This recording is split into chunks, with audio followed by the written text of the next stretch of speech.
Hello කොහොමද ඔයාලට මාස දෙකකට විතර පස්සේ තමයි මම මේ වීඩියෝ එක ගේන්නේ. කලින් ගේන්න ඔක්කොම ලෑස්ති කරලා තිබේ වොයිස් කරගන්නත් බැරි වුණා. වැඩ ගොඩක් තිබුණා. වැඩ කර හරි ඉතින් කරන්නත් ඕනි කියලා මම දන්නවා. ඒත් ඉතින් වෙලාවකට කම්මැලිත් හිතෙනවා ඉතින් වොයිස් කරන්න.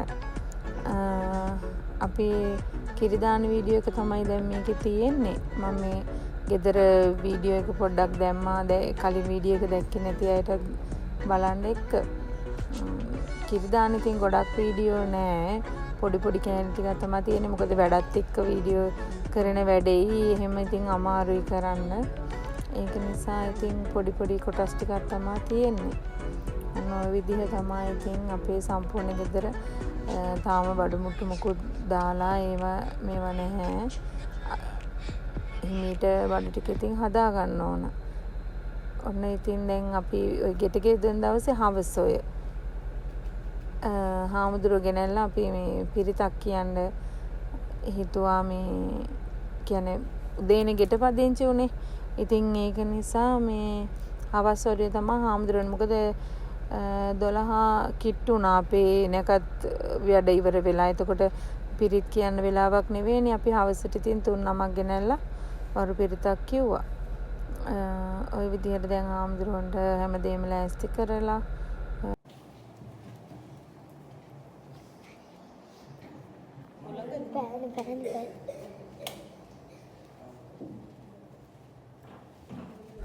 ඔය ඉන්නේ අපේ පන්සලේ නායක හාමුදුරුවෝයි තව හාමුදුරු කෙනෙකුයි මේ ඒ හාමුදුරුවන්ගේ මේ සහෝදර හාමුදුරුවෝ නමකුයි. අනේ මට මෙතන ෆෝන් එක මේ පේන්නේ ඇත්තට මම මේ වෙලාවේ හදිස්සියට ඉතින් මේ තියලා ගියාට පස්සේ වීඩියෝ එක දැක්කදී තමයි හිතුනේ ඉස්සරහින් තිබුණා නම් හොඳයි කියලා. ඒත් ඉතින් මොනා කරන්නද ඉතින් ওই විදිහට පිරිත් ටිකක් කියලා ඒ දවසේ වැඩ ටික ඉවර වුණා. ඒ නිසා මේ අවස්ථාවේදී කරුණාව කරගන්න බුදුරජාණන් වහන්සේ විසින් ලෝක සත්‍යය පතර මහා කරුණාවෙන් දේශනා කරන්නට යෙදුනා වූ මේ ධර්මය දේශනා කර ගැනීම තුළින් උන්වහන්ගේ ආශිර්වාදයේ ආරක්ෂාව රැකවරණය දිව්‍යංගේ ආශිර්වාදයේ ආරක්ෂාව රැකවරණය ඒකාන්තයෙන් හේතු වාසනා වේවා කියලා ප්‍රාර්ථනා කරනවා. සමන්ත චක්කවාලේසු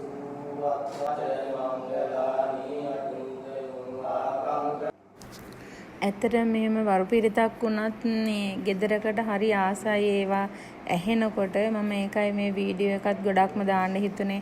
කවදා හරි ඉතින් අපේ ළමයි ලොකු වෙලා හරි මේවා දකින්නේ. ඒ නිසා මට හැම මතකයක්ම දාන්න ඕන නිසා මම පරක්කු වුණත් මේ වීඩියෝ එකක් දාන්නේ. පිරිත් ඇහෙනකොට ඇත්තටම ආසයි. මෙතනින් එහා තියෙන්නේ කිරිදානේ වීඩියෝ එක.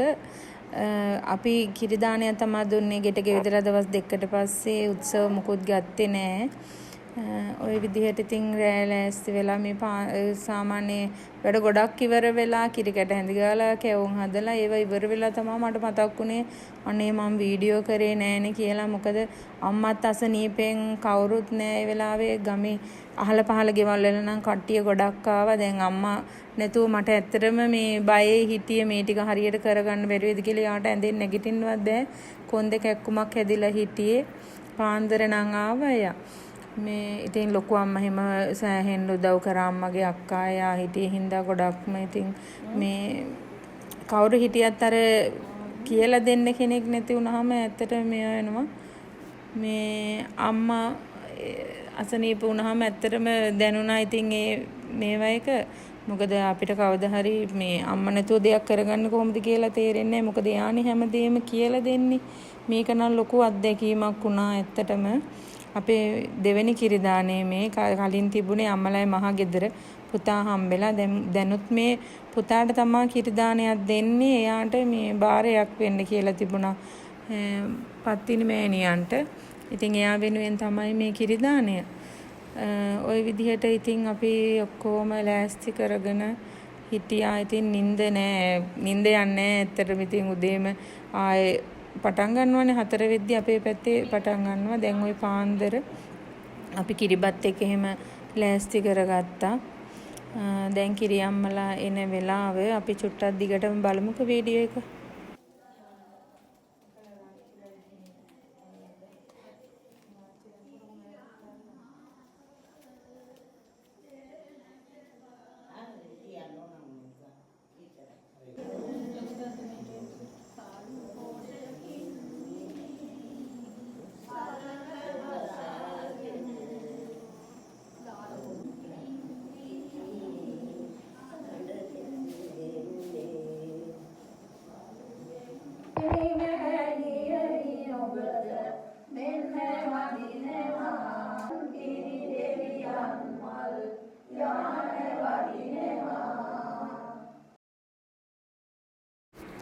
ওই විදිහට කිරි අම්මාවරුන් වාඩි වුණාට පස්සේ අපි එතන පූජාව ලෑස්ති කරන්න යන්නේ මුලින් පත්තිනි මෑණියන්ටත් ඊට පස්සේ කිරි අම්මාවරුන්ටත් මේ ඒ දානි ටික ලෑස්ති කරන්න යන්නේ.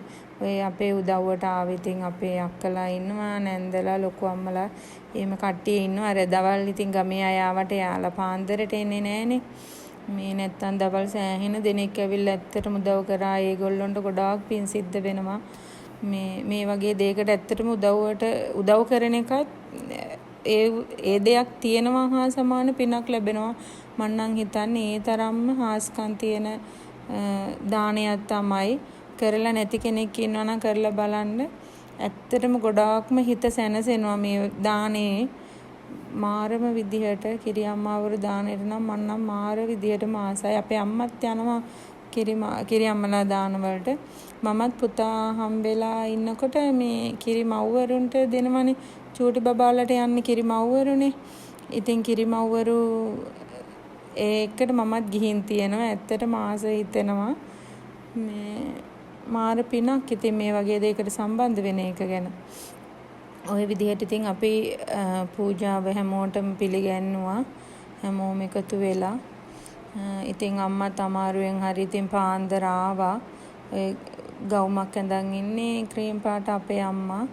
එයා මාරම අමාරුවකින් හිටියේ මාස 2ක් විතර එකතැන හිටියා. මොකුත්ම කරගන්න බැරුව ඇඳෙන් නැගිටින්නවත් බැරුව හිටියේ. මගේ අම්මටත් කිරි අම්මලාගේ දානේ පිහිට ආරක්ෂාවෙන් දැන් නම් සනීපෙන් ඉන්නවා ඇත්තටම. ওই විදිහට ඉතින් කට්ටිය හැමෝම කලබලෙන් ඒක පූජාව ඉවර කරලා වඳින්න පටන් ගත්තා.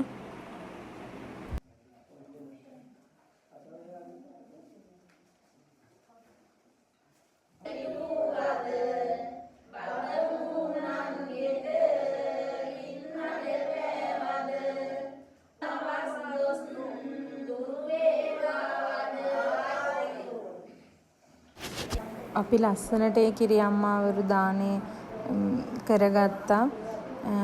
ඔයාලා හැමෝම මාත් එක්ක මේ වීඩියෝ එකත් එක්ක එකතු වෙලා හිටියට ගොඩාක් ස්තුතියි. ඔයාලා හැමෝටම බුදු සරණයි ගිහින් එන්නම්.